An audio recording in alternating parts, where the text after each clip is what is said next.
Blacklight Retribution is a free-to-play, first-person shooter. It takes place in a universe that's sort of dystopian, dilapidated, maybe 20, 30 years out in the future.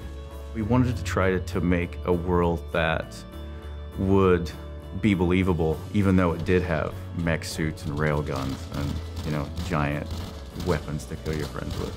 We wanted to make a fast-paced, very highly customizable first-person shooter. One of its biggest sort of iconic things is its customization. You can customize your entire gun. You can change out your stock, your magazine, your barrel, muzzle, scope, tons and tons of weapon permutations and everything that caters to that type of player that wants to min-max things and sort of like, you know, create that alchemy of his weapon. We wanted to allow you to make and tune that gun towards yourself. And as we moved into Blacklight Retribution, we allowed you to define your entire character. So not only just how you look, but also how you play. What we wanted to do when we first started talking about Retribution was allow a medic class not just to have an assault rifle. If you are a medic, you can have a heavy machine gun, or you could be a sniper, you can be an X or Y or Z. We want the player to define their play experience and their play style, not us. In the digital free-to-play world, there's a lot of interaction with the community. You know, we're constantly updating it and we're constantly patching it. You put out a mainstream title and it comes out, there's a DLC for X years, and then the second one that comes out, nobody usually keeps on playing.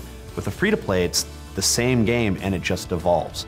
It's all about the players. It's all about the fans getting in, exploring, or finding it for the first time and playing. We want to allow people to explore, find it. And so new players can come in, or they can try it a year before, and as they come back in, they play it again. It's completely different. It's constantly changing. And it's really up to us, and it's really up to the developer to want to change and to want to kind of have that ebb and flow of development.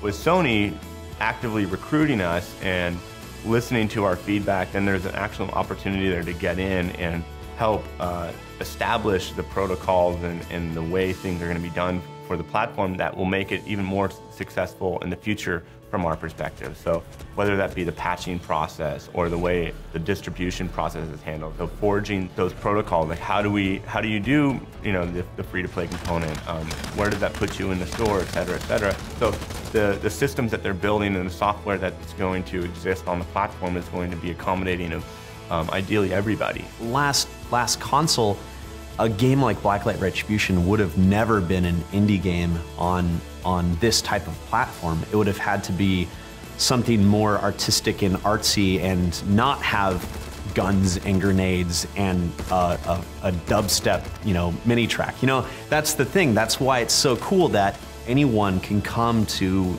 this group now and say, I've got an amazing idea, but I can do it.